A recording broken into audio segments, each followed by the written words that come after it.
Non, mais ce gars-là est un malade. Exactement comme il a fait avec la Côte d'Ivoire, il vient d'éliminer le Brésil. Mettez-vous une seconde à la place de Gabriel qui doit se le taper en club et en équipe. Voici un joueur qui, médiatiquement parlant, n'est pas apprécié à sa juste valeur. Aïe! Il comprend rien. Norvège, ils ont signé pas tel le diable ou bien c'est comment? Les gars, Haaland là, il joue un médicament comme Messi. Il n'a pas la médiatisation qu'il mérite.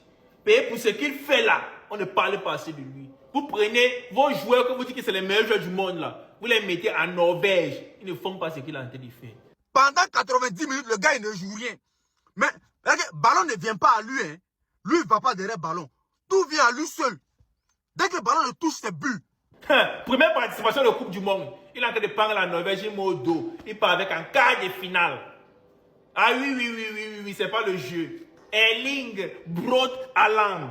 Il n'a pas réussi à l'arrêter aujourd'hui, pourtant Erling Haaland durant tout le match était moyen. Et toujours comme ça avec lui jusqu'à ce qu'il surgisse de nulle part pour venir mettre son but. Et ce qui m'énerve dans ça, c'est que le Brésil aujourd'hui, c'est pas comme s'ils n'avaient pas eu des occasions. En première mi-temps, ils obtiennent un penalty très tôt dans le match. Vinicius, ce grand peureux, exactement comme en club, c'est la chose que moi je le reproche, vous le savez. Exactement comme au Real Madrid, le gars il prend pas ses responsabilités, il passe la balle à quelqu'un d'autre. Mahrez qui crée le penalty, prend la balle et part donner ça au gardien. C'est quelle manière de tirer ça? Pourquoi ils se sentent toujours obligés de s'arrêter durant leur course? Le gardien arrête son tir. En deuxième mi-temps, il y a Hendrick qui rentre en jeu. Lui aussi, il rentre, j'avais tellement confiance en lui. Vinicius lui lâche une magnifique passe. Une extérieure parfaite qui vient directement dans sa course. Malheureusement, dans sa conduite, il pousse mal le ballon. Le gardien sort. La seule solution qu'il avait était de faire un lob. Il fait mal le lob aussi. Il rate son occasion, puis il se couche par terre en nous regardant. Tu veux qu'on te dise quoi, mon ami? Lève-toi. Tu veux qu'on te dise quoi? C'est toi qui l'as raté. Et étant donné qu'il n'y avait plus aucune solution, il y a Neymar aussi qui rentre en jeu. Tout cet engouement-là pour ça. Pour ça, techniquement parlant, c'était tellement pauvre. Je parle du Brésil en général, c'est trop lent. Même la Norvège aujourd'hui, c'était pas terrible. Odegaard a été chaotique. Et face à cet homme-là, qu'est-ce que vous voulez? Le gars éclate son but à la 79e minute. Juste avant ça, il aurait pu marquer sur cette occasion-là, mais il l'a pas fait. Il marque son but de la tête et vers la fin, il claque le deuxième but devant la surface avec plein d'audace. Il tire, ça rentre. À la fin, Neymar réussit à marquer le penalty comme un symbole et c'était la fin. Le Brésil est éliminé.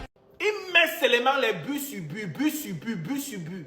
Et son quota de buts en sélection est plus high que celui de vos meilleurs joueurs. En fait, c'est un monstre. Il n'a pas seulement eu la chance d'être bien entouré, mais de naître dans un autre pays. Sinon, il y a les gens ici, on ne veut même pas parler d'eux. Erling Haaland, c'est un sorcier. C'est un maudit. Il est trop high.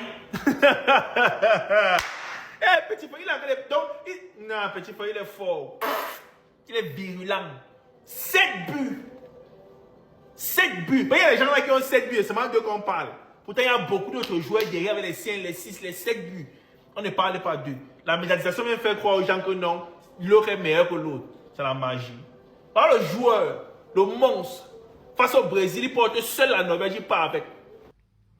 Brésil quoi? Aïe. Qu'est-ce qui se passe? Bon, après, le Brésil n'a jamais battu la Norvège. Mais ce n'est pas une raison. Haaland, là, il a signé parti, il va mourir dans un mois bien. C'est comment? Norvège mène Brésil. Gagne Brésil. Il lui-même, il marque des buts. Donc, c'est-à-dire les éléphants, même là, c'est pas trop nul, hein? Nous, on est fort. Aïe. Il comprend, en fait, le score n'est pas logique, au fait. Ça ne répond à aucune logique. Norvège a éliminé Côte d'Ivoire, a éliminé Brésil. Aïe. C'est bizarre. Ça là, ceux qui aiment défendre la FIFA là, ils ont un argument comme ça pour venir parler. Norvège. Mais le gars, il était incroyable. Lui seul, il a éliminé Brésil. Et le gardien là, il élimine Brésil. Bah après, Brésil, c'est le tout cas. Hein. Brésil vaut rien aussi. Hein. Brésil d'aujourd'hui, c'est pas Brésil, c'est Brésil. Brésil d'aujourd'hui, c'est Brésil. Brésil d'aujourd'hui là, c'est Brobroli, c'est Bruce. C'est pas Brésil qu'on a connu à l'époque, autant de Ronaldinho, c'est pas Brésil d'aujourd'hui. Brésil d'aujourd'hui, la même Guinée, ils sont constants devant gagner Brésil. Mali gagne Brésil aujourd'hui. Congo gagne Brésil aujourd'hui. Brésil d'aujourd'hui n'est pas Brésil qu'on a connu. Hein? C'est Norvège qui tape Brésil. Éliminé à la Coupe du Monde. 2-0. Haaland. Il y a les buts d'Haaland. Mais c'est incompréhensible. Vous avez pénalisé, vous ratez. Ça vous a raté. Rentrez à la maison. Vous rien là. Abonnez-vous massivement.